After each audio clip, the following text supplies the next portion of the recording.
into the pit. If you like my channel, drop me a like below, or subscribe for more reviews and some cool interviews coming up with Alan Tecchio of Hades fame, Non-Fiction Watchtower, and also John Walker of the mighty English death metal band Cancer.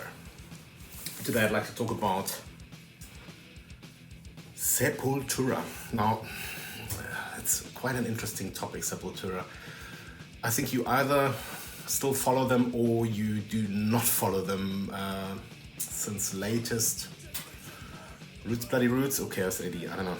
For me personally, my last album that really kicked me in the balls was Arise. Chaos AD has its moments, but the last really good signal from that band was Arise. And if you look at it from the other side, the first really good signal for me, now there's a lot of black metal, raw, garage, thrash people probably in uproar right now when I say this, who think that the first album was sort of just as influential as the early Sodom albums. I beg to differ. I think that first release is almost unlistenable. For me, it really starts getting interesting with this release, Schizophrenia. Now, this is where you start seeing the band's real thrash approach.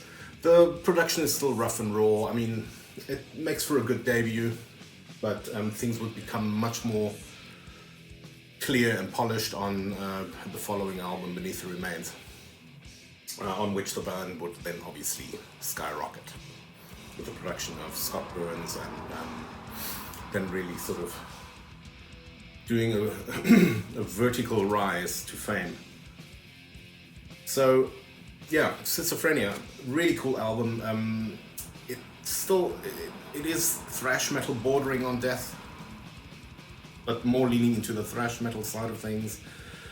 From the Past Comes the Storms, To the Wall, Escape to the Void, Inquisition Symphony, Screams Beyond the Shadows, Septic Schizo, The Abyss, Rest in Pain. So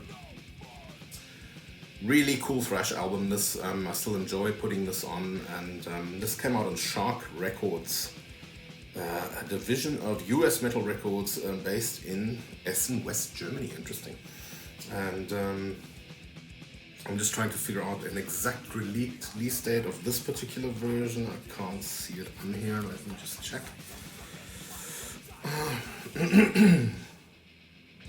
1987. Interesting. Yeah. Here you go. Now this is already has the very unglamorous sleeve there. Okay, that's what it was like when I bought it way back on one of my visits to Germany when I was still living in Africa. But yeah, really cool album. This I'm just trying to see, recorded in a 16 track at JG Studios. It must have been in South America, yeah. So this is before they then obviously went to Morrisound and got that classic Scott Burns Morrisound production, where you can actually hear, quite interesting, on Beneath the Remains. If you analyze the guitar sound, it's almost identical to some of the early Atheist albums. So that just shows you, when you go into one studio, you sort of get a certain style out of the studio, probably because of amps used, and there are also parallels from the drum sound. So, but if you're not familiar with this particular Sepultura album, do yourself a favor, check it out. Don't expect the huge sound of Chaos AD or Arise, have a bit of patience, but this really pays off, because I think it's a really aggressive, killer sounding record, and often wish Sepultura would sort of go back to the bloody roots again, but that would probably require Max to come back, because if you ask me personally, the music just wasn't compelling after Max left. So, and I think it would be better if we just had them together producing good music than separate producing mediocre music. I'm not saying that most of them, Cavalera, Soulfly sort of records are bad, but it doesn't come close to what Sepultura did. And so Sometimes it's a bit of a, yeah, I guess it just gets watered down after a while. But yeah, really cool release this, and like I said, those in uproar can now go into uproar. I don't care.